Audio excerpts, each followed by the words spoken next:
Hello दोस्तों, a very very good evening और आप सभी का स्वागत है हमारे चैनल टॉप करो पर।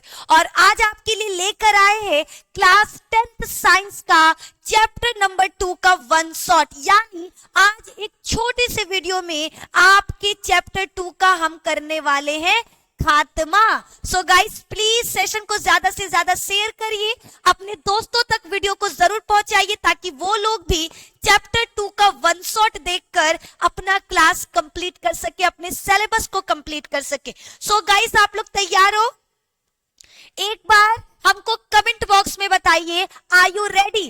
क्या आप सभी लोग तैयार हैं? फिर आज का क्लास स्टार्ट करेंगे, ठीक है। कक्षा 10वीं यानी 10th क्लास के लिए आपका आज का एक बहुत ही ज्यादा धमाकेदार वीडियो है और अगर आप इसको कंप्लीट करोगे तो ही आप 90% ला पाओगे। तो अगर आपका ड्रीम भी है 90% लाने का, सो प्लीज वीडियो को एंड तक देखना, क्योंकि साइंस में ये चैप्टर बहुत ही ज्यादा इंपॉर्टेंट है। और चैप्टर का नाम क्या है? चैप्टर का नाम है अम्ल, क्षारक एवं लवण। ठीक है, चैप्टर नंबर 2 आपका अम्ल, क्षारक एवं लवण है।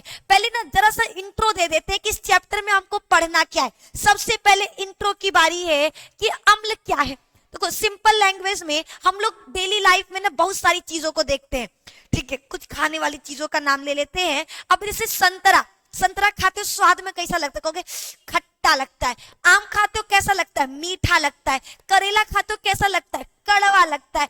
बस स्वाद के आधार पर हम इनको बांट देते हैं। अम्ल का मतलब वे पदार्थ या वे रसायन जो स्वाद में अम्लीय होंगे, और क्षार का मतलब वे पदार्थ या वे रसायन जो स्वाद में कैसे होंगे? कड़वा होंगे। वहीं पर बात करें अगर लवण की, तो लवण याद रखना अम्ल और क्षार आपस में परस्पर क्रिया करके लवण कहलाते हैं। तो इस तरीके से अम्ल, क्षारक एवं लवण, ठीक है, तो ये आपको याद रखना। अब चलो स्टार्ट करते हैं एक एक करके।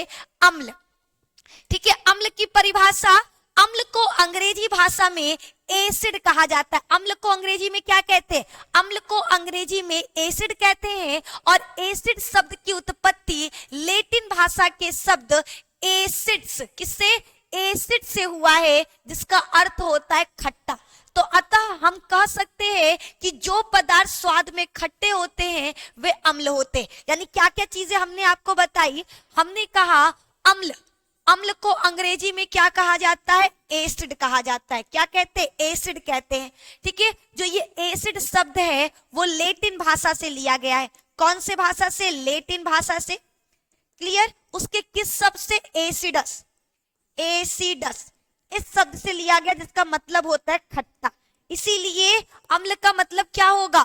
वे जो स्वाद में खट्टे हो, ठीक है। सिंपल लैंग्वेज में क्या लिखेंगे? वे पदार्थ, वे पदार्थ जो स्वाद में, वे पदार्थ जो स्वाद में, जो स्वाद में खट्टे होते हैं, वे पदार्थ जो स्वाद में खट्टे होते हैं, खट्टे होते हैं, क्या कहलाएंगे? वे पदार्थ जो स्वाद में खट्टे होते हैं वो आपका कहलाता है अम्ल, एसिड। क्लियर?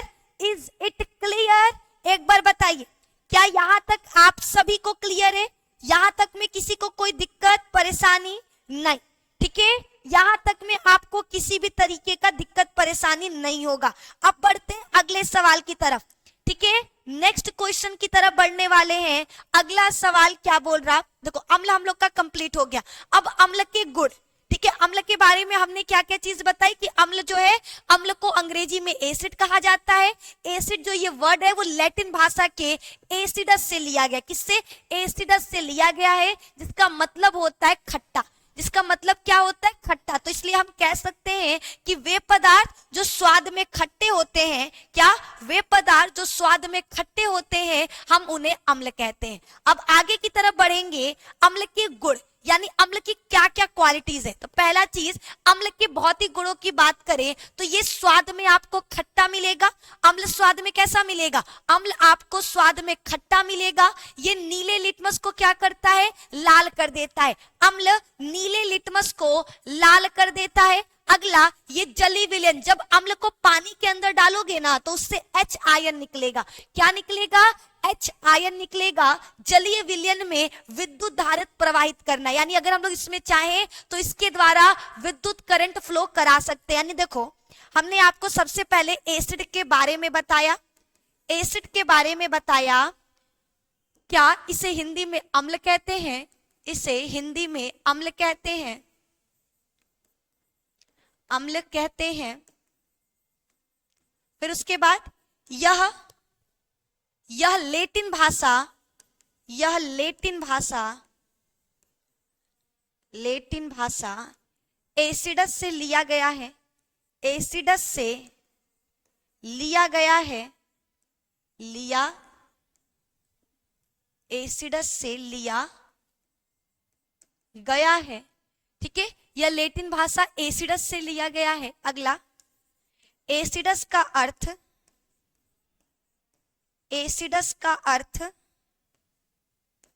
एसिडस का अर्थ खट्टा होता है, खट्टा होता है।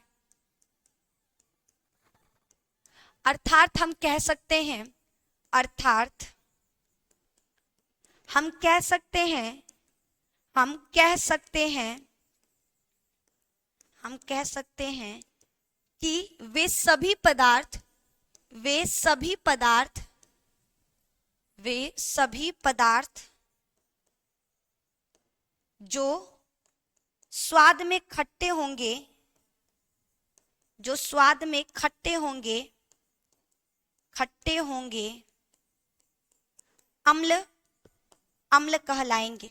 वे सभी पदार्थ जो स्वाद में खट्टे होंगे अम्ल कहलाएंगे। अब जाकर ये होगा कंप्लीट। ठीक है, आगे की तरफ फिर अम्ल का हमने भौतिक गुण बताया। अम्ल का भौतिक गुण क्या क्या चीज है, यानी अम्ल की क्या क्या क्वालिटीज हैं, जरा उनको भी तो देख लिया जाए। ठीक है, अम्ल की क्वालिटीज पर नजर डालते हैं। पहला, यह स्वाद में खट्टे होते हैं, यह स्वाद में खट्टे होते हैं।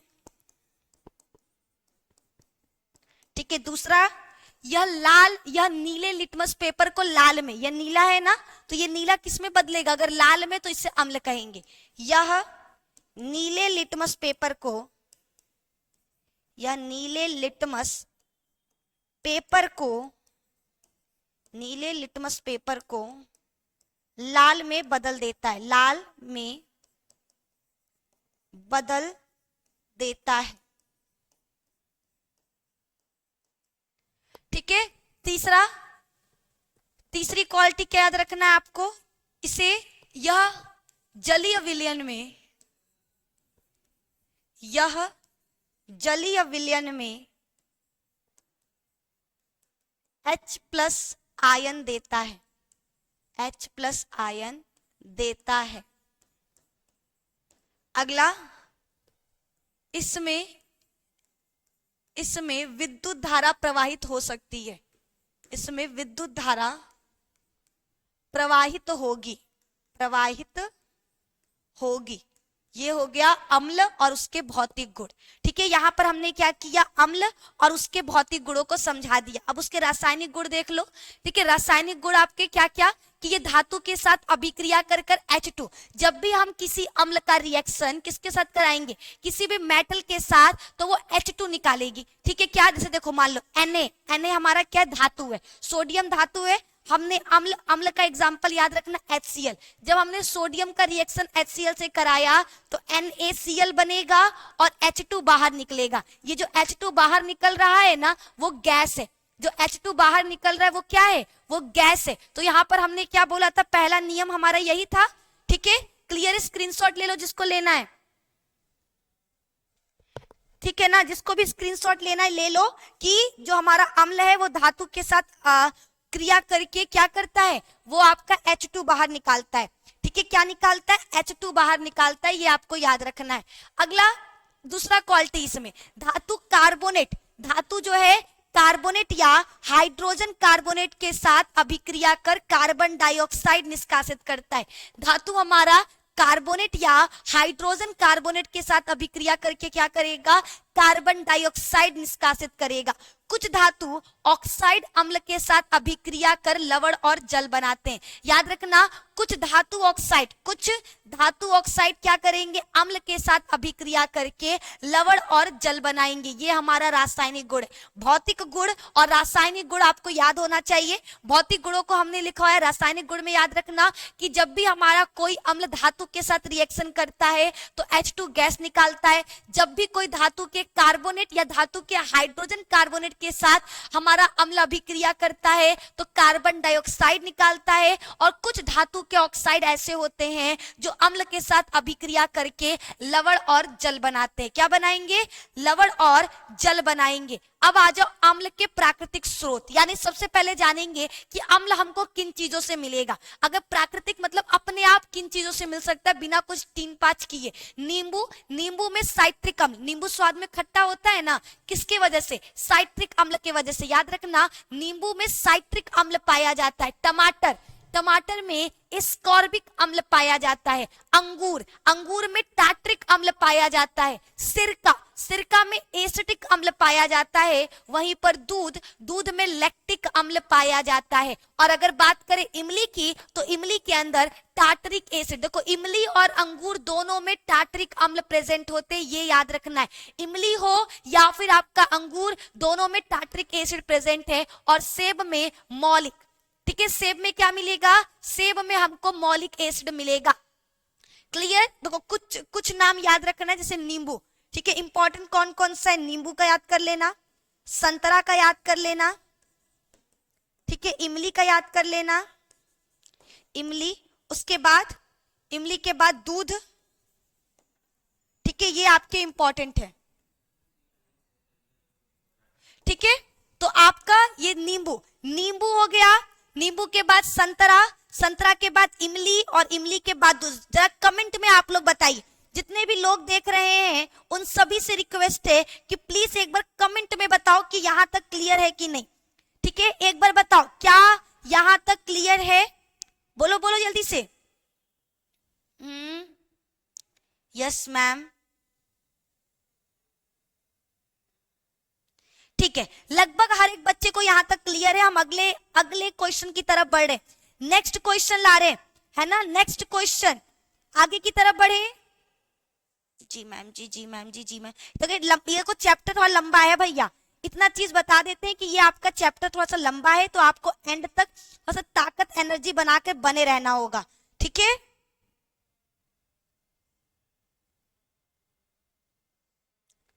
ओके, तो 2 सेकंड का हमको टाइम दे दो, बस 1 सेकंड, हम आप लोगों का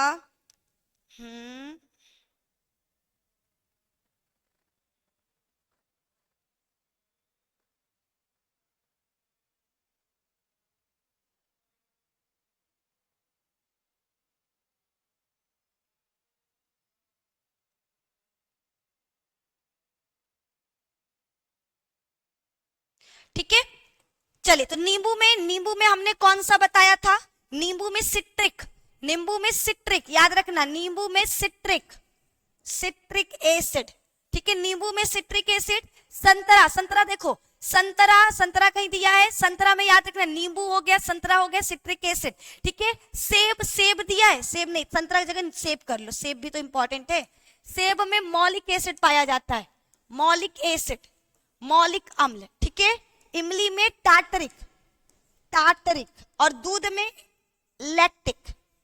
ठीक है, ये आपको याद रखना है, इतनी चीजें आपको एट एनी कॉस्ट याद रखना है। आगे की तरफ बढ़ेंगे, अम्लों के प्रकार। अम्ल को हम निम्नलिखित 4 भागों में बांट सकते हैं।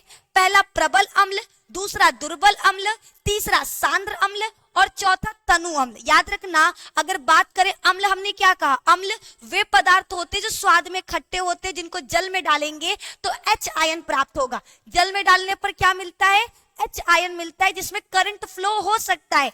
तो उनका प्रकार कितना है, तो 4 प्रकार के होते हैं, प्रबल, दुर्बल, सांद्र और तनु। चलो एक एक करके सारा पढ़ लेते हैं। प्रबल अम्ल मतलब वे अम्ल जो जलीय विलयन में पूर्णतः आयनित हो जाएंगे, प्रबल अम्ल कहलाएंगे। सल्फ्यूरिक एसिड एग्जांपल में सल्फ्यूरिक यानी H2SO4, हाइड्रोक्लोरिक एसिड यानी HCl, नाइट्रिक एसिड यानी HNO3 और हाइड्रोब्रोमिक अम्ल यानी ये सभी क्या है, प्रबल अम्ल है। प्रबल अम्लों में प्रोटॉन अर्थात हाइड्रोजन आयन त्याग करने की उच्च क्षमता होती है, अर्थात प्रबल अम्ल अपने संगठक तत्वों के आयनों में विखंडित हो जाते हैं। सिंपल लैंग्वेज में बता रहे, एकदम आसान। हमारा क्या है, प्रबल अम्ल, यही है ना प्रबल अम्ल। मतलब वे अम्ल जो जल में, वे अम्ल जो जल में पूर्णतः, वे अम्ल जो जल में पूर्णतः आयनित हो जाते हैं, वे अम्ल जो जल में पूर्णतः आयनित हो जाते हैं, प्रबल अम्ल कहलाते हैं, प्रबल अम्ल कहलाते हैं। अगला, इनमें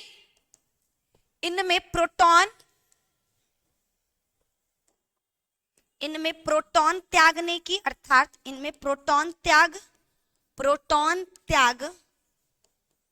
अर्थात हाइड्रोजन आयन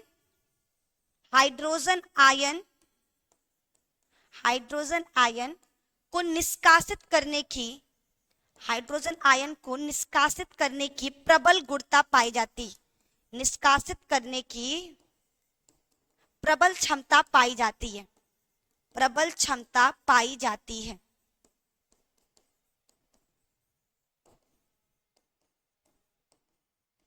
ठीक है, इसमें एग्जाम्पल में HCl, क्या क्या लोगे, उदाहरण लिख लेते हैं। उदाहरण HCl, H2SO4 सल्फ्यूरिक एसिड बोलते हैं, HNO3 नाइट्रिक एसिड, ये हमारे क्या प्रबल अम्ल है। ठीक है, प्रबल अम्ल किसको कहा जाता है, ऐसे अम्ल जो जल में क्या होंगे, पूर्णतः आयनित हो जाएंगे, यानी ढेर सारा H आयन जो निकाल सकता है, जिसके पास उच्च क्षमता होगा H आयन को निकालने का, वही प्रबल अम्ल कहलाएगा, वही क्या कहलाएगा, प्रबल अम्ल कहलाएगा। बात करें दुर्बल अम्ल की तो सिंपल सा है, वे अम्ल जो जल में पूर्णतः आयनित नहीं होते, अर्थात ठीक है, इसमें एग्जांपल में एसिटिक एसिड, फॉर्मिक एसिड, ठीक है, हाइड्रोजन सल्फाइड, इनको याद कर सकते हो। दुर्बल अम्ल अपने हाइड्रोजन आयनों का पूर्ण त्यागतन नहीं कर पाते। ठीक है, समान सांद्रता पर दुर्बल अम्लों का पीएच मान प्रबल अम्लों से अधिक होता है। यानी सिंपल लैंग्वेज में पूछा जाए कि दुर्बल अम्ल क्या है, सरल शब्दों में पूछा जाए दुर्बल अम्ल क्या है, तो याद रखना वे अम्ल जो जल में पूर्णतः आयनित नहीं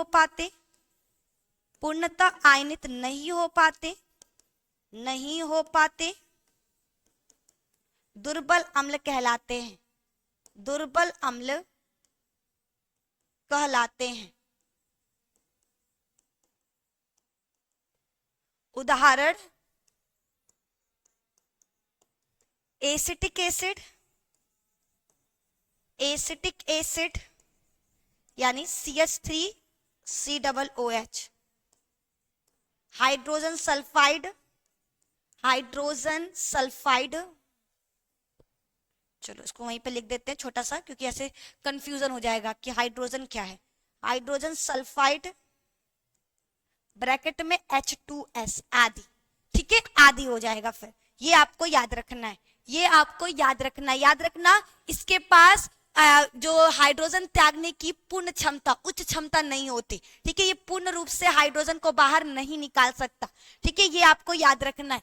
आगे की तरफ पढ़ेंगे सांद्र अम्ल। हमने कहा था कि अम्ल 4 प्रकार के होते हैं, हमारा प्रबल, दुर्बल। प्रबल का मतलब वैसे अम्ल जिनको जल में डालते ही वो पूर्णतः आयनित हो जाएंगे, प्रबल अम्ल कहलाएगा। दुर्बल अम्ल मतलब ऐसे अम्ल जिनको जल में डालने पर वो पूर्णतः आयनित नहीं हो पाते। अब तीसरा है सांद्र अम्ल, यानी ऐसे अम्ल जिनमें अम्ल अधिक मात्रा में होता है और जल अल्प मात्रा में। देखो सांद्र अम्ल का मतलब होता है ऐसा अम्ल जिसमें जल कम होगा, अम्ल ज्यादा होगा। और तनु अम्ल का मतलब होता है जिसमें अम्ल थोड़ा सा होगा और पानी ज्यादा होगा। जैसे चाय बनता है ना, कुछ चाय में क्या होता है, दूध ज्यादा होता है और पानी कम होता है, और कुछ में क्या होता है, पानी ज्यादा होता है, दूध कम होता है। सेम उसी तरीके से याद रखना है कि जब अम्ल ज्यादा होगा, जब अम्ल ज्यादा होगा और पानी कम होगा तो सांद्र कहलाएगा, जब अम्ल कम होगा पानी ज्यादा होगा तो तनु कहलाएगा। इस तरीके से अम्ल के प्रकार क्या होता है, कंप्लीट होता है। अम्ल के प्रकार, अम्ल के प्रकार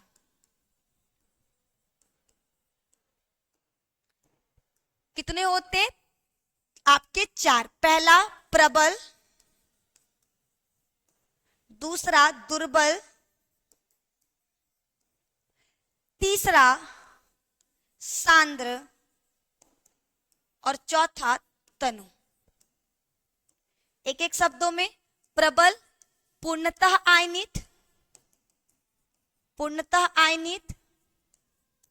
दुर्बल अल्प आयनित, अल्प आयनित। सांद्र अम्ल ज्यादा, अम्ल ज्यादा, पानी कम। तनु में पानी ज्यादा, पानी ज्यादा और अम्ल कम, अम्ल कम। अब जाकर ये कंप्लीट, ठीक है। अब जाकर ये क्या हुआ, आपका कंप्लीट हो गया। आगे की तरफ बढ़ते, अगला सवाल इंतजार कर रहा है, क्षारक। क्षारक किसे कहेंगे, तो ऐसे पदार्थ जिनका स्वाद कड़वा होता है और जो स्पर्श करने पर साबुन जैसे लगते हैं, क्षारक कहलाते हैं। क्षारक का मतलब होता है वो पदार्थ जो स्वाद में कैसा होगा, जो स्वाद में कड़वा होगा और छूने पर साबुन जैसे आपको लगेंगे, ठीक है, उनको क्या कहा जाता है, उनको क्षारक कहा जाता है। उन्हें सिंपली लैंग्वेज में क्या कहते हैं, क्षारक कहते हैं। अब क्षारक के भी गुण पढ़ने पड़ेंगे हमको, जैसे हमने अम्ल का गुण बताया था वैसे ही क्षारक को अंग्रेजी में बेस कहा जाता है, ठीक है। क्षारक को अंग्रेजी में क्या कहते हैं, वो बेबी को बेस पसंद वाला नहीं, BASE वाला, ठीक है। क्षारक का गुण देखेंगे, पहले भौतिक गुण, तो क्षारक में ये स्वाद में कड़वा होता है। दूसरा, ये लाल लिटमस को नीला कर देता है। तीसरा, जलीय विलयन में OH आयन देता है, ठीक है। याद रखिएगा क्षार के भौतिक गुण कौन कौन से, पहला स्वाद में कड़वा होगा, दूसरा लाल लिटमस को नीला कर देगा, तीसरा नीले जलीय विलयन में OH आयन देता है। जलीय विलयन में क्या करें, देखो हम लोग जब अम्ल को डालते हैं जल में, ठीक है, जब अम्ल को डालते हैं जल में तो वो क्या करेगा, अम्ल को जल में डालने पर H आयन देता है, ठीक है। याद रखिएगा जब अम्ल को हम जल में डालते हैं तो वो H आयन देता है, क्या देता है, H आयन देता है। लेकिन वहीं पर अगर बात करें कि हम जब क्षार को डालेंगे तो वो OH आयन देगा, क्या देगा, वो आपका OH आयन देगा। बोलो क्लियर है यहां तक, यहां तक बताइए सभी को क्लियर है, yes yes yes yes yes ma'am, ठीक है। लगभग हमको लग रहा है हर एक बच्चे को यहां तक क्लियर है, ठीक है, यहां तक में किसी को कोई दिक्कत नहीं है, ठीक है।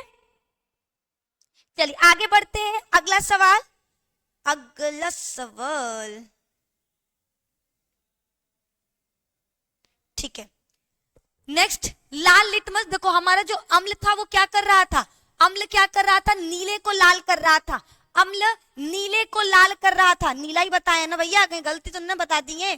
देख ले, अम्ल क्या करता है, नीले को लाल करता है। यह नीले को तो लिखा, यह नीले लिटमस पेपर को लाल में बदल देता है, लेकिन बेस उल्टा काम करेगा। बेस क्या करेगा, ये बेस उल्टा काम करेगा, ठीक है। याद रखना, बेस लाल को नीला कर देता है। बेस क्या करेगा, लाल लिटमस पेपर को नीला कर देता है। क्या करेगा, लाल लिटमस पेपर को नीला कर देता है, ये आपको याद रखना है, ठीक है, ये आपको याद रखना है। क्लियर, यस मैम, ठीक है, यहां तक सभी को क्लियर है। चलिए अगला सवाल, नेक्स्ट क्वेश्चन, नेक्स्ट पॉइंट है, जलीय विलयन में OH आयन देता है, ठीक है। जलीय विलयन में क्या देगा, OH आयन।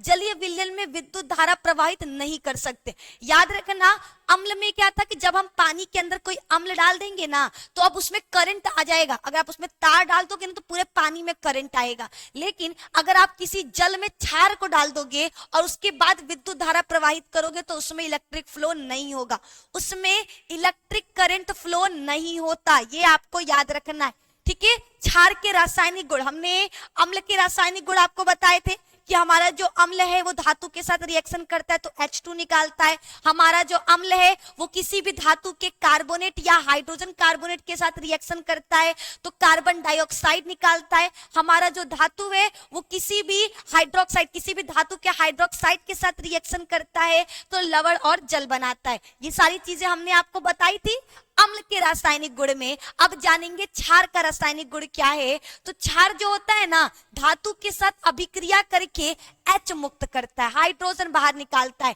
क्षार अम्लीय ऑक्साइड के साथ अभिक्रिया कर लवण बनाता है। और क्षार जो होता है अम्लीय ऑक्साइड, किसके साथ? अम्लीय ऑक्साइड के साथ रिएक्शन करके लवण का निर्माण करता है। किसका निर्माण करेगा? लवण का निर्माण करेगा। ये आपको याद रखना है, ये आपको याद रखना है। क्षार के रासायनिक गुण कंप्लीट हो चुके। आगे की तरफ बढ़ेंगे। सूचक। अब सूचक का मतलब क्या? सूचक को अंग्रेजी में कहते हैं इंडिकेटर। अभी तक में अम्ल और क्षार दोनों हमने कंप्लीट कर दिया। अब हमारा आता है इंडिकेटर। देखो, क्षार भी दो प्रकार का होता है, प्रबल और दुर्बल। प्रबल क्षार का मतलब ऐसे क्षार जो जल में क्या होंगे? पूर्णतः आयनित हो जाएंगे, OH आयन को निकालेंगे, प्रबल क्षार। जो जल में पूर्णतः OH आयन को नहीं निकालते उनको दुर्बल क्षार कहते हैं। अब यहाँ देखो, सूचक किसी दिए गए विलयन में अम्लीय क्षारक की उपस्थिति दर्शाता है। सूचक का मतलब होता है इंडिकेटर, जो जल के अंदर अम्ल और क्षार की मात्रा को बताएगा कि जो लिक्विड आपके पास है उसमें अम्ल है या उसमें क्षार है। ठीक है, ये बताने वाला कौन होता है? तो ये बताने वाले को सूचक कहते हैं। ठीक है, और कैसे बताता है? इनका रंग या गंध अम्लीय क्षारक माध्यम में बदल जाता है। जो सूचक होते हैं वो ऐसे पदार्थ होते हैं जो अम्लीय और क्षारीय पदार्थों का पता लगाते हैं कि हाँ, इस लिक्विड में अम्लीय है या ये लिक्विड क्षारीय। और कैसे वो पता लगाते हैं? अपने रंग गंध में परिवर्तन करके। अगर इनके रंग और गंध में परिवर्तन होता है तो उससे पता करते हैं कि वो अम्लीय लिक्विड है या क्षारीय। ठीक है, वैसे तो संसूचक बहुत प्रकार के होते हैं परंतु इनके सामान्य प्रकार इस तरीके से हैं। पहला, प्राकृतिक सूचक। वे सूचक जो प्राकृतिक स्रोत से प्राप्त होते हैं उन्हें प्राकृतिक सूचक कहलाते हैं, जैसे लिटमस, लाल पत्ता गोभी का रस, हल्दी, हाइड्रेजिया के फूल का रस आदि। ठीक है, देखो, सूचक का मतलब होता है जो अम्ल और क्षार का पता लगाए। अम्ल और क्षार का पता लगाने वाले को सूचक कहते हैं। उसके बाद हमने कहा सूचक वैसे तो कई प्रकार के होते हैं, ठीक है, लेकिन जो सबसे पहला है वो प्राकृतिक सूचक। प्राकृतिक सूचक का मतलब होता है ऐसे सूचक जो प्राकृतिक स्रोत से प्राप्त हो, यानी जो प्रकृति खुद ही दे दे, हम लोगों को जरूरत नहीं है बनाने का। उसमें आपका लिटमस पेपर आएगा, लाल पत्ता गोभी का रस, हल्दी आ जाएगा और हाइड्रेजिया के फूल आ जाएंगे। लिटमस पढ़ते हैं। लिटमस अम्ल तथा क्षारक की पहचान सबसे सामान्य रूप से उपयोग में लाए जाने वाला प्राकृतिक सूचक है और सबसे ज्यादा जिसका प्रयोग किया जाता है वो लिटमस है। लिटमस एक कागज है जो लाल और जो अपने रंग में परिवर्तन करके अम्ल और क्षार का पता लगाता है। जो लिटमस है वो किससे प्राप्त होता है? तो लिटमस हमको लाइकेन से प्राप्त होता है। लाइकेन क्या है? लाइकेन एक जीव है जो शैवाल तथा कवक के बीच का योजी होता है। ठीक है, शैवाल और कवक को आपस में जोड़ने वाले को लाइकेन कहते हैं और लाइकेन से हमको क्या मिलता है? लिटमस पेपर मिलता है, लिटमस मिलता है। ठीक है, लिटमस पत्र के बारे में, लिटमस विलयन के रूप में तथा कागज की पट्टियों के रूप में उपलब्ध होते हैं। इन कागज की पट्टियों को लिटमस पत्र कहते हैं। याद रखना, जो लिटमस है वो विलयन के रूप में तथा देखो, लिटमस क्या है? वो या तो आपको विलयन के रूप में लिक्विड के फॉर्म में मिल जाएगा जिसको डालते ही आपका रंग बदल जाए, या ये कागज की पट्टी, इस तरीके से कागज क्या होता है ना, कागज पतली पतली कागज की पट्टियों के रूप में भी पाई जाती हैं। इन कागज की पट्टियों को लिटमस पत्र कहते हैं। लिटमस पत्र दो रंगों का होता है, नीला एवं लाल। अम्ल नीले लिटमस पेपर को लाल कर देता है जबकि क्षार लाल लिटमस पेपर को नीला कर देता है। याद रखना, लिटमस पेपर दो रंगों का होगा। अगर हमारा लिटमस पेपर लाल से नीला हो रहा है तो इसका मतलब वो हमारा क्षार है। और अगर हमारा लिटमस पेपर क्या हो जा रहा है, लाल नीला से लाल हो जा रहा है, तो इसका मतलब एसिड। कंफ्यूजन देखो भैया, कंफ्यूजन ध्यान से समझो। अगर लाल, लाल से नीला, नीला को अंग्रेजी में क्या कहते हैं, बुल्लू, बुल्लू का मतलब बेस, बेबी को बेस पसंद है, उससे याद रखना कि अगर लाल से नीला हो रहा है तो बेस, और अगर नीला से लाल हो रहा है तो इसका मतलब है एसिड। ठीक है, देखो हमारा लिटमस पेपर ना रंगहीन होता है, एकदम रंगहीन। ठीक है, बस आप डालते जाओ, डालोगे तो अगर नीला बन गया तो भैया बेस कहलाएगा, अगर लिटमस पेपर लाल हो गया तो इसका मतलब एसिड कहलाएगा। सिंपल सिंपल भैया, सिंपल।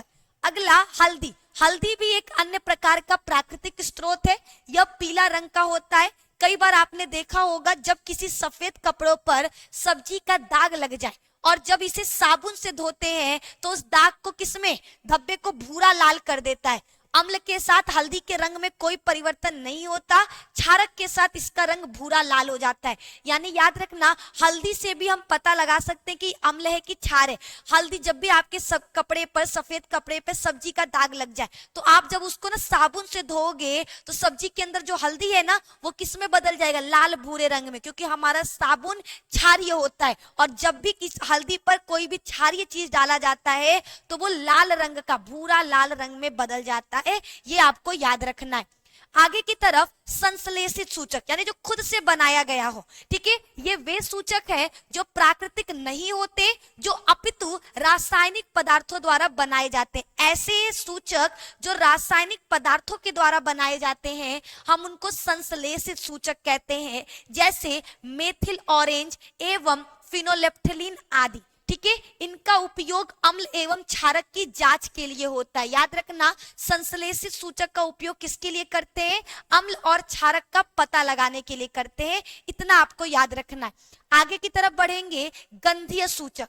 ठीक है, तीसरा हमारा गंधीय सूचक है, यानी कुछ ऐसे पदार्थ होते हैं जिनकी गंध अम्लीय या क्षारकीय माध्यम में बदल जाती है, ऐसे पदार्थों को गंधीय सूचक कहते हैं। एग्जाम्पल में प्याज एवं लौह और तेल। ठीक है, ये सब क्या है, अम्ल और क्षार में जो उनका स्वाद है ना वो बदल जाता है, उनका गंध बदल जाता है। सार्वत्रिक सूचक, ये विभिन्न रसायनों का बना हुआ मिश्रण होता है जो भिन्न भिन्न पीएच वाले पदार्थों के बारे में रंग परिवर्तन के द्वारा बताता है कि वह क्षारक है या अम्ल।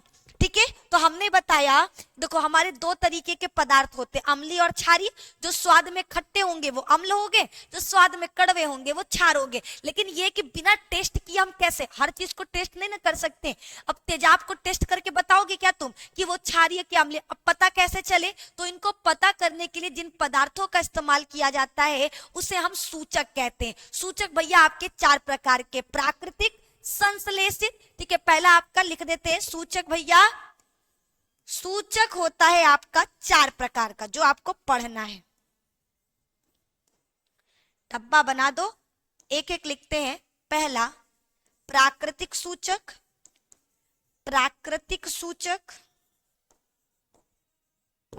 ठीक है, प्राकृतिक सूचक। ठीक है, दूसरा आपका हो जाएगा संश्लेषित। ठीक है, प्राकृतिक हो गया ना, संश्लेषित, संश्लेषित। उसके बाद गंधीय और उसके बाद है सार्वत्रिक। प्राकृतिक सूचक याद रखना, इसमें आपको लिटमस, लिटमस पेपर सबसे इंपॉर्टेंट, और दूसरा हल्दी। ठीक है, ऐसे सूचक जो प्राकृतिक स्रोत के द्वारा प्राप्त होते हैं प्राकृतिक सूचक कहलाते हैं। संश्लेषित सूचक मतलब ऐसे सूचक जिनको तैयार किया जाता है, जिनको क्या करते हैं, संश्लेषित, जिनको हम लोग तैयार करते हैं उन्हें संश्लेषित सूचक कहेंगे। गंधीय मतलब ऐसे सूचक जो अम्ल और क्षार में अपना गंध ही बदल देंगे, अपने गंध में, महक में चेंज कर लेंगे। और सार्वत्रिक का मतलब ऐसे सूचक जो अलग अलग पदार्थों के साथ अलग अलग रंग देता है, ताकि आसानी से पता चल जाए कि वो पदार्थ अम्लीय है या क्षारीय है। ठीक है, अब आगे की तरफ बढ़ेंगे, लवण।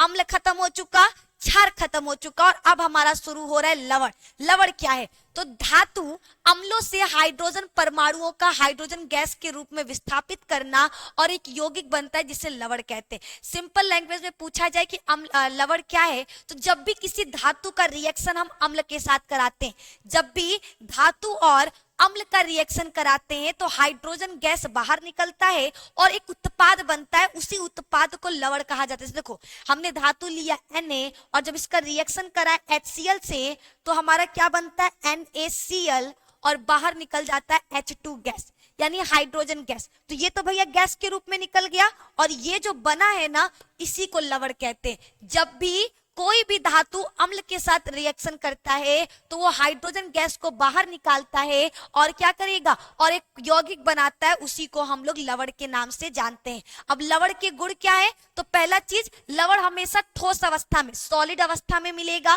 सामान्यतः लवण कैसे होते हैं? उदासीन। याद रखना, लवण ना तो अम्लीय होंगे ना तो क्षारीय होंगे। ये कैसे होते हैं? ये उदासीन होते हैं। लवणों के जलीय विलयन विद्युत के सुचालक। और देखो लवण तो ऐसे सॉलिड है। अब देखो ये फोन है, इस फोन के अंदर करंट हम छुआएंगे तो करंट नहीं बहेगा, ठीक है। ये क्या है? विद्युत, आपका विद्युत का प्रवाह नहीं दर्शाएगा।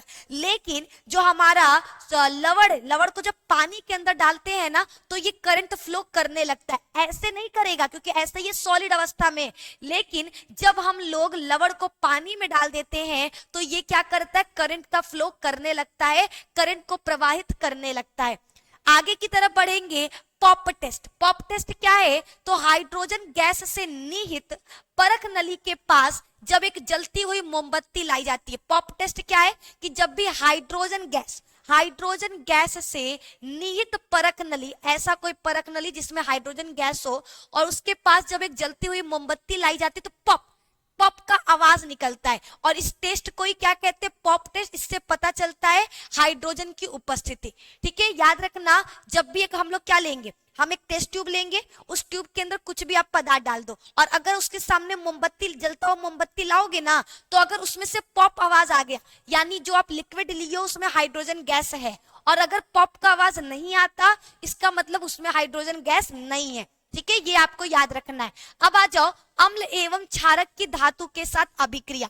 जब अम्ल या क्षारक किसी धातु के साथ अभिक्रिया करते हैं तो क्या बनाते हैं? हमने कहा था ना कि जब भी अम्ल धातु के साथ रिएक्शन करेगा तो लवण बनाता है और हाइड्रोजन गैस को बाहर निकालता है। सेम वैसे ही हमारा क्षार था। ये देखो अम्ल जब धातु के साथ रिएक्शन किया, अम्ल का एग्जाम्पल ले लिए HCl। धातु किसे कहते हैं? धातु वे पदार्थ होंगे जिनसे क्या होता है? इलेक्ट्रॉन बाहर निकलता है, ठीक है। उन्हें धातु कहा जाता है। जो इलेक्ट्रॉन त्याग सकते हैं हम उन्हें धातु कहते हैं। तो जिंक हो गया, सोडियम हो गया, ये हमारे क्या है? ये हमारे धातु हैं। तो जब हम लोग HCl का रिएक्शन जिंक से कराते हैं तो जिंक क्लोराइड बनता है। ये जो जिंक क्लोराइड बना है ना ये हमारा क्या होता है? लवण होता है और इससे H2 गैस बाहर निकल रहा। सेम उसी तरीके से जब हमारा क्षार का एग्जाम्पल याद रखना NaOH, ठीक है। कोई भी एग्जाम्पल ले सकते हो जिसके लास्ट में OH होगा वो हमारा क्या होगा? ज्यादातर वो हमारा क्षार होता है। तो जब हमने सोडियम हाइड्रोक्साइड का रिएक्शन जिसमें हाइड्रोक्साइड पाया जाएगा वो जब जिंक से रिएक्शन करता है धातु के साथ तो वो क्या बनाएगा? वो भी आपका लवण बनाएगा, ठीक है। सोडियम जिंकेट का निर्माण करता है, Na2ZnO2 का निर्माण करेगा। याद रखना ये भी आपका क्या है? एक प्रकार का लवण बन रहा और हाइड्रोजन गैस बाहर निकल रहा, ठीक है। तो जब भी कोई अम्ल या क्षार, याद रखना कोई भी अम्ल या क्षार धातु के साथ रिएक्शन करता है तो लवण बनाता है और हाइड्रोजन गैस को बाहर निकालता है। अब आ जाओ उदासीन पर। उदासीन किसे कहते हैं? तो ऐसे पदार्थ जो लाल अथवा नीले लिटमस पेपर के रंग को परिवर्तित नहीं करते उदासीन कहलाते हैं, ठीक है। ऐसा पदार्थ जिसमें कोई भी लिटमस पेपर डाल दो वो ना लाल करेगा ना नीला करेगा, उसे हम उदासीन कहते हैं। उसे क्या कहते हैं? उदासीन के नाम से जाना जाता है। जो किसी भी, जो न अम्ल है जो न क्षार है, ठीक है। ऐसे पदार्थ न तो अम्लीय और न ही क्षारकीय होते, जैसे नमक, नौसादर, कैल्शियम क्लोराइड और सोडियम कार्बोनेट, सोडियम बाइकार्बोनेट, ये सारी चीजें क्या है? उदासीन है। ये अपने रंग में या फिर किसी भी तरीके का बदलाव नहीं दर्शाते, ठीक है। ये अम्ल भी नहीं होते और क्षार भी नहीं होते, इसलिए इनको क्या कहा जाता है? उदासीन के नाम से जाना जाता है। अब इसी में उदासीन से एक रिएक्शन बाहर निकल कर आता है, उदासीनीकरण अभिक्रिया, ठीक है, एक रिएक्शन आपका बहुत इंपॉर्टेंट है, उसका नाम है उदासीनीकरण अभिक्रिया। अब सवाल है कि उदासीनीकरण अभिक्रिया क्या है। ठीक है, उदासीनीकरण अभिक्रिया क्या है? तो जब अम्ल द्वारा क्षारक का प्रेक्षित प्रभाव तथा क्षार, देखो अभी तक में हमने जो जो चीजें बताई है ना, एक बार वो हम लोग क्या करते हैं, रिवाइज कर लेते हैं, उसके बाद ही आपको समझ में आएगा। ठीक है, अम्ल, क्षार और लवण तीनों के बारे में हमने बताया। अम्ल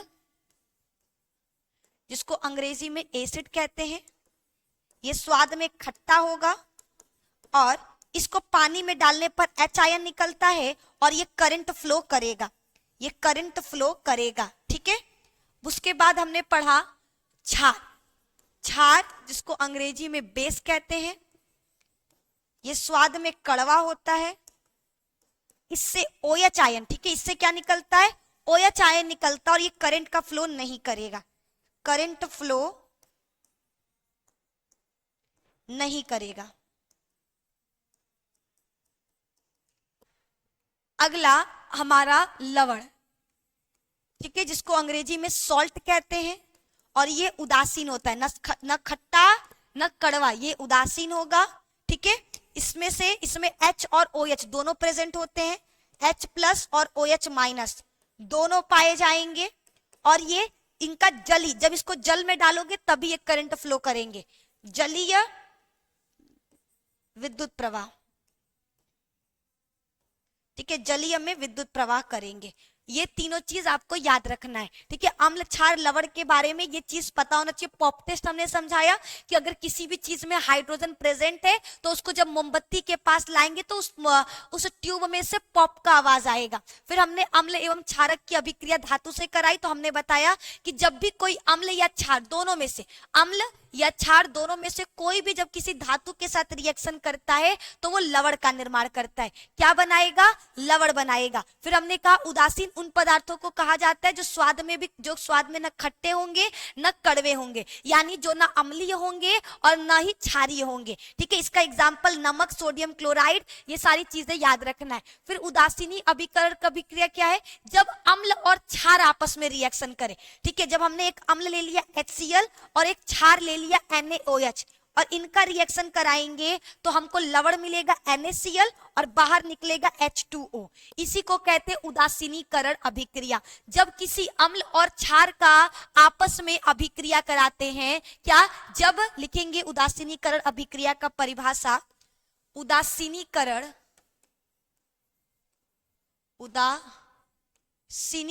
अभिक्रिया, इसमें लिखेंगे जब अम्ल तथा क्षार का आपस में,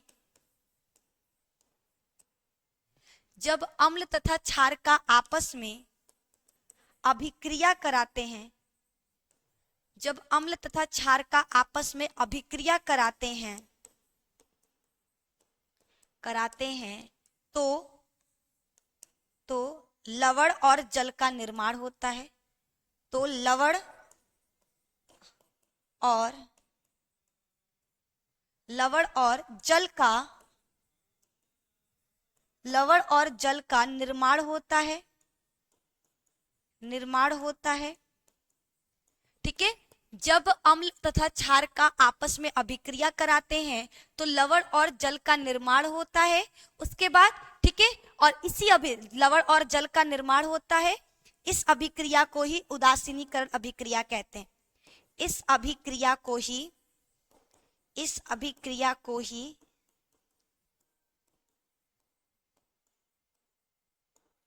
उदासीनीकरण अभिक्रिया कहते हैं।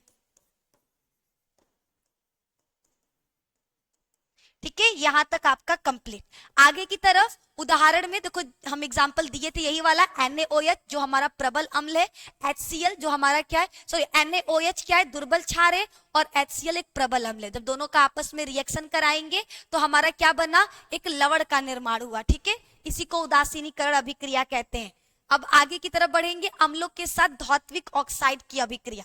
ठीक है, जब हम क्या करें, किसी अम्ल HCl, जितने भी आपके हैं NaCl, HCl हो गया, ये आपका अम्ल है। उसके बाद H2SO4 ले लो, HNO3 ले लो, ठीक है, एसिटिक एसिड ले लो, सिट्रिक एसिड, ये सारे अम्ल ही हैं। ठीक है, जब किसी अम्ल का रिएक्शन हम धात्विक ऑक्साइड यानी धातु के ऑक्साइड के साथ कराएंगे, जब किसी अम्ल का रिएक्शन धातु के ऑक्साइड के साथ कराते हैं तो धातु का क्लोराइड मिलेगा। जो भी धातु है कैल्शियम, उसके साथ Cl2 और एक क्लोराइड लग जाएगा। तो धात्विक ऑक्साइड जब रिएक्शन करता है अम्ल के साथ तो लवण और जल बनता है। धात्विक ऑक्साइड की प्रवृत्ति क्षारीय होती है क्योंकि अम्ल के साथ क्रिया करके लवण और जल बनाएगा। एग्जाम्पल में CuO ले लो, यानी कॉपर ऑक्साइड, मैग्नीशियम ऑक्साइड या कैल्शियम ऑक्साइड, कोई भी ऑक्साइड लोगे वो उसका क्लोराइड बनाकर दे देगा। आगे की तरफ बढ़ेंगे, जलीय विलयन में अम्ल या क्षारक का क्या होता है। अगर जल में अम्ल और क्षारक डाल दे तो क्या होगा, तो जल में अम्ल या क्षारक मिलाने पर आयन की सांद्रता H3O+ या OH- में प्रति इकाई आयतन में कमी हो जाती है। इस प्रक्रिया को तनुकरण कहते हैं एवं अम्ल या क्षारक तनुकृत होते हैं। याद रखना, जब भी हम किसी अम्ल या क्षारक को जल में डालते हैं तो अम्ल के अंदर जो H आयन, जिसको हम H3OA+ कहते हैं, हाइड्रोनियम आयन कहते हैं, वो निकलने लगता है, और अगर क्षारक को जल में डालेंगे तो OH आयन निकलने लगेगा। तो उनका निकलने से क्या होगा, उनकी आयतन में कमी होता है, और इसी को हम लोग तनुकरण कहते हैं। इस प्रक्रिया को क्या कहा जाता है, इस प्रक्रिया को तनुकरण के नाम से जाना जाता है। अब क्षार तथा अम्ल की प्रबलता कैसे पता चलेगी कि कौन प्रबल है, तो किसी क्षार या अम्ल की प्रबलता उसके द्वारा उत्पन्न H+ आयन या OH- आयनों की संख्या पर निर्भर करता है। कोई अम्ल प्रबल है या दुर्बल, कोई क्षार प्रबल है या दुर्बल, ये कैसे पता चलेगा, उसके अंदर से निकलने वाले आयन। अगर किसी अम्ल से H आयन ज्यादा निकला तो वो प्रबल है, अगर कम निकला तो वो दुर्बल अम्ल है। अगर किसी क्षार से OH जो हमारा आयन है वो ज्यादा निकला तो वो प्रबल है, कम निकला तो दुर्बल है। किसी अम्ल या क्षारक की प्रबलता हम एक सार्वभौमिक सूचक द्वारा ज्ञात कर सकते हैं। ठीक है, सार्वभौमिक सूचक का मतलब होता है अनेक सूचकों का मिश्रण। यह सूचक किसी विलयन में हाइड्रोजन आयन की विभिन्न सांद्रता को विभिन्न रंगों में प्रदर्शित करता है। सार्वभौमिक सूचक का मतलब है एक ऐसा सूचक जो किसी भी विलयन में हाइड्रोजन आयन की सांद्रता को अलग अलग रंगों से, जैसे मान लो किसी का 2 है तो 2 पर अलग रंग दिखेगा, किसी में 3H निकला है तो उसका अलग होगा, किसी में 4H निकला है तो उसका अलग रंग होगा। यानी आयनों की संख्या के आधार पर वो क्या करता है, रंग को निर्धारित करता है, और उन रंगों के आधार पर हम पता करते हैं कि वो प्रबल है या दुर्बल है। ठीक है, और उसको क्या कहते हैं, पीएच स्केल। किसी विलयन में उपस्थित H आयन की सांद्रता ज्ञात करने के लिए एक स्केल विकसित किया गया जिसे पीएच स्केल कहते हैं। इस पीएच में P का मतलब होता है पुषांश।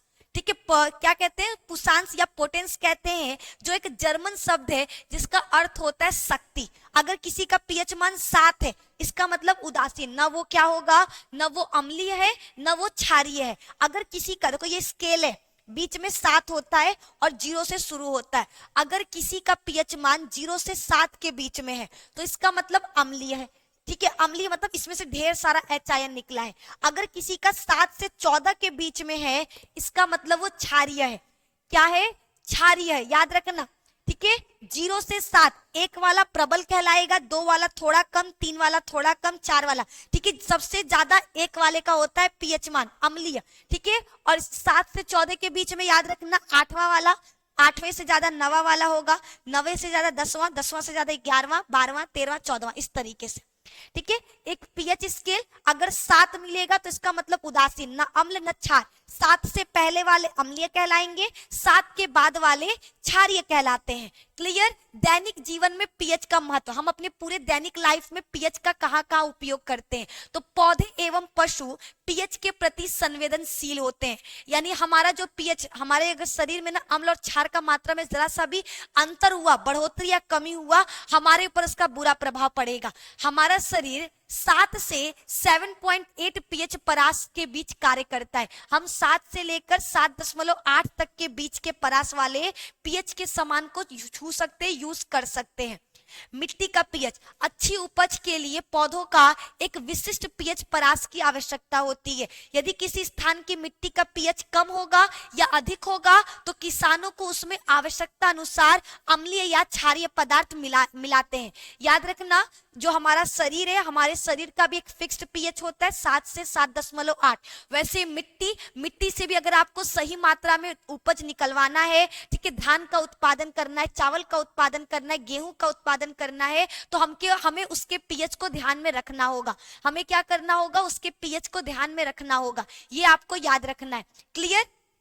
अब देखो, अगर कहीं मिट्टी का अम्लीय मिट्टी है तो उसमें क्षार डाल दो, ठीक है, ताकि वो क्या हो जाए, क्षारीय हो जाए। अगर हमारा कहीं का मिट्टी क्षारीय हो चुका है तो उसमें अम्ल डाल दो ताकि वो अम्लीय हो जाए। तो बराबर करने के लिए आवश्यकता अनुसार पदार्थों को मिलाया जाता है।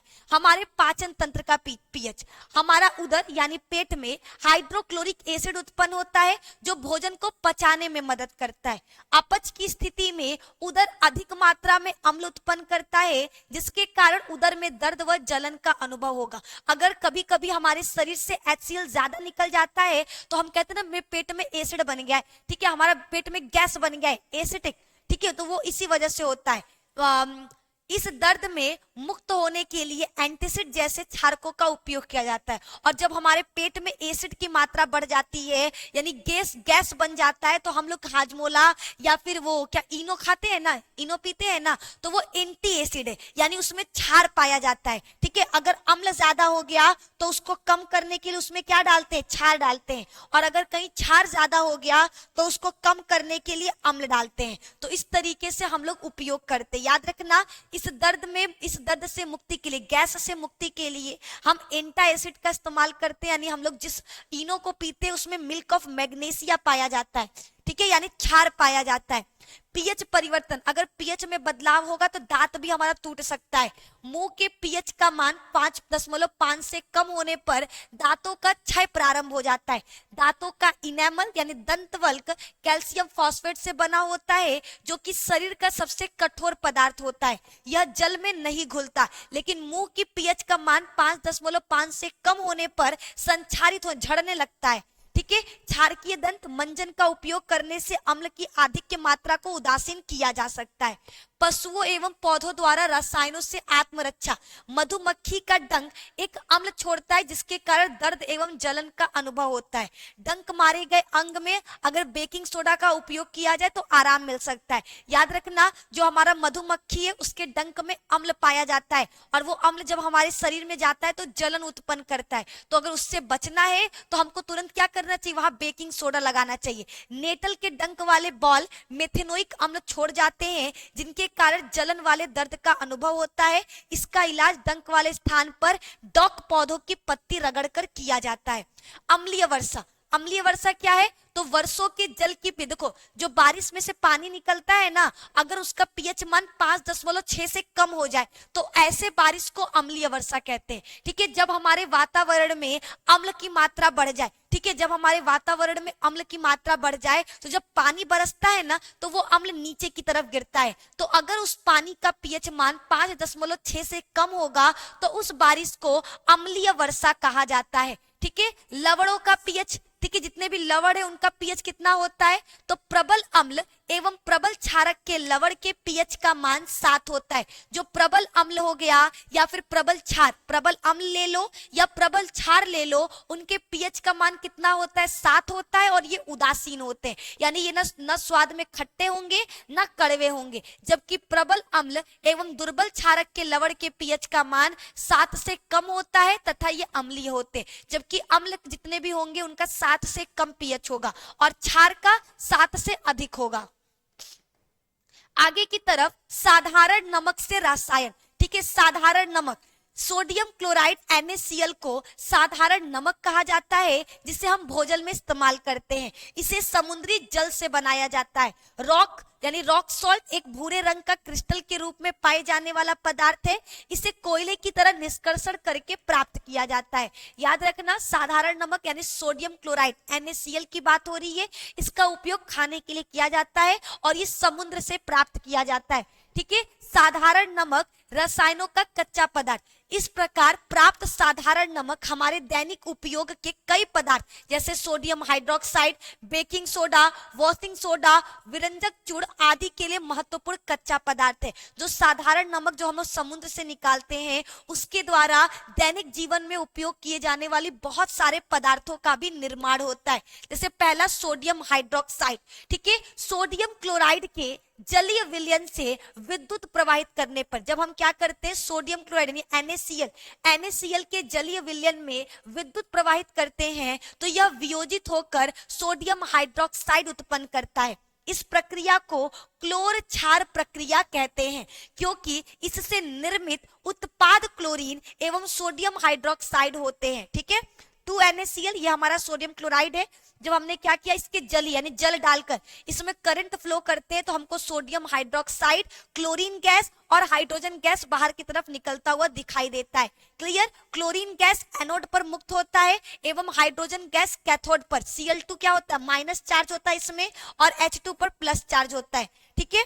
यहाँ पर इस प्रक्रिया से उत्पन्न तीनों उत्पाद उपयोगी हैं। सोडियम हाइड्रोक्साइड का भी उपयोग किया जाता है, क्लोरीन गैस का भी उपयोग होता है और हाइड्रोजन गैस का भी। यानी सोडियम हाइड्रोक्साइड के जलीय विलयन पर हम लोग जब करंट प्रवाहित कर रहे हैं तो हमको कितनी सारी चीजें प्राप्त हो रही हैं। अगला विरंजक चूर्ण, शुष्क बुझे हुए चूने यानी कैल्शियम हाइड्रोक्साइड CaOH का होल ट्वाइस पर जब हम क्लोरीन गैस डालते हैं तो हमको क्या मिलता है, हमको विरंजक चूर्ण प्राप्त होता है CaOCl2, ठीक है। कैल्शियम ऑक्सोक्लोराइड को क्या कहा जाता है, विरंजक चूर्ण के नाम से जाना जाता है। याद रखना ये कैसे प्राप्त होता है, जब कैल्शियम हाइड्रोक्साइड पर क्लोरीन गैस डालते हैं तो।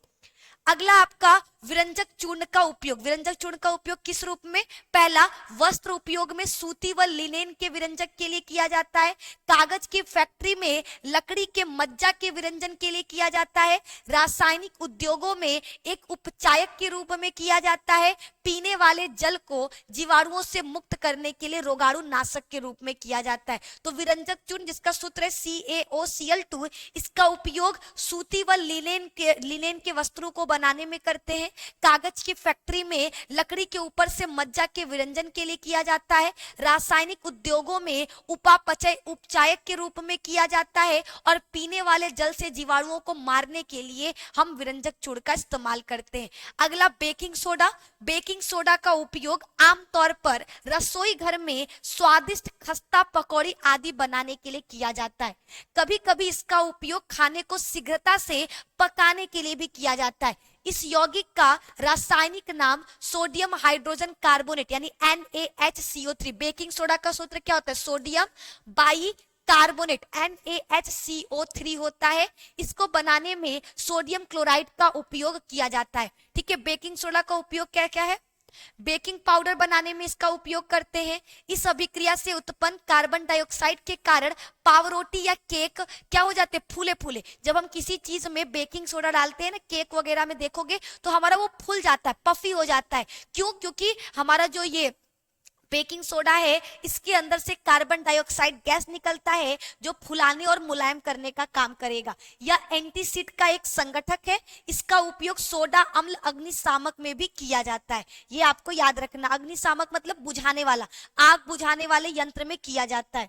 आगे की तरफ धोने का सोडा। धोने के सोडा का सूत्र होता है Na2CO3.10H2 सोडियम कार्बोनेट, ठीक है। सोडियम कार्बोनेट के पुनः क्रिस्टलीकरण से धोने का सोडा प्राप्त होता है। Na2CO3 में जब 10 जल के 10 अणु डालते हैं तो हमको क्या मिल जाएगा, सोडियम कार्बोनेट मिल जाएगा। याद रखना है, ठीक है। धोने का सोडा, इसका उपयोग कांच, साबुन एवं कागज उद्योग में होता है। इसका उपयोग बोरेक्स के उत्पादन में किया जाता है। इसका उपयोग घरों में साफ सफाई के लिए किया जाता है और जल की स्थायी कठोरता को हटाने के लिए धोने के सोडा का उपयोग किया जाता है। क्लियर। अगला है प्लास्टर ऑफ पेरिस, ठीक है। जिप्सम को जब 373 के पर गर्म करते हैं तो जल के अणुओं का त्याग करता है। ठीक है। और क्या पीओपी प्लास्टर ऑफ पेरिस बनाता है। यह सफेद चूर्ण है जो जल मिलाने पर पुनः जिप्सम में बदल जाता है, ठीक है। प्लास्टर ऑफ पेरिस का उपयोग डॉक्टर जब देखते हो जब किसी का हाथ टूट जाता है तो वो प्लास्टर बांधता है ना, वो प्लास्टर ऑफ पेरिस ही है, ठीक है। जिप्सम से हमारा प्लास्टर ऑफ पेरिस बनता है। जब जिप्सम को हम गर्म कर देते हैं तो प्लास्टर ऑफ पेरिस बन जाएगा। जब प्लास्टर ऑफ पेरिस में वापस से जल मिला देंगे तो हमारा जिप्सम प्राप्त हो जाएगा। इसका उपयोग खिलौने, सजावट के सामान बनाने के लिए किया जाता है और इसका उपयोग सतह को चिकना बनाने के लिए भी करते हैं। लवण के क्रिस्टलन का जल क्या है। लवण के एक सूत्र इकाई में जल के निश्चित अणुओं की संख्या को क्रिस्टलन का जल कहते हैं। किसी भी लवण में जो जल की मात्रा होती है, निश्चित जल की मात्रा, उसे क्रिस्टलन का जल, जैसे देखो कॉपर सल्फेट .5H2O, तो इसमें क्रिस्टलन की जल के कितने अणु है 5। सोडियम कार्बोनेट में जल के कितने अणु है 10। कैल्शियम सल्फेट में जल के कितने अणु है 2। तो ये आपका क्या कहलाता है, जल के अणु कहलाता है। और इस तरीके से आपका क्लास 10th का जो साइंस का चैप्टर नंबर कौन सा है, चैप्टर नंबर 2 है, वो पूरी तरीके से कंप्लीट हो गया। अम्ल, क्षार, लवण किसे कहते हैं, क्या है, इसमें क्या क्या चीजें आपको आनी चाहिए, वो सारी चीजें हमने क्या किया, छोटे से वीडियो में कवर कर दिया।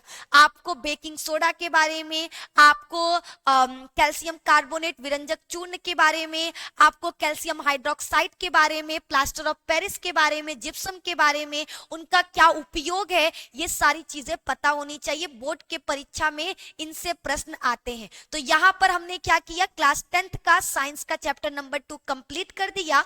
नेक्स्ट वीडियो में हम चैप्टर नंबर 3 को डिस्कस करेंगे। तो आज का ये वीडियो यहीं पर कंप्लीट होता है। मिलेंगे आपसे नेक्स्ट क्लास में, जहां पर इसी तरीके से मोस्ट इंपॉर्टेंट चैप्टर का वन शॉट आपके सामने लेकर आएंगे। तो वीडियो पसंद आए तो प्लीज वीडियो को लाइक करिए, दोस्तों को शेयर जरूर करिए, और अगर हमारे चैनल पर नए हैं तो चैनल को सब्सक्राइब कर लीजिए ताकि आपको इस तरह से वीडियोस मिलते रहे, ठीक है। इसी तरह से आपका हर चैप्टर का वन शॉट मिलता रहे और अपने वन शॉट से आप पूरा का पूरा चैप्टर कंप्लीट कर पाए।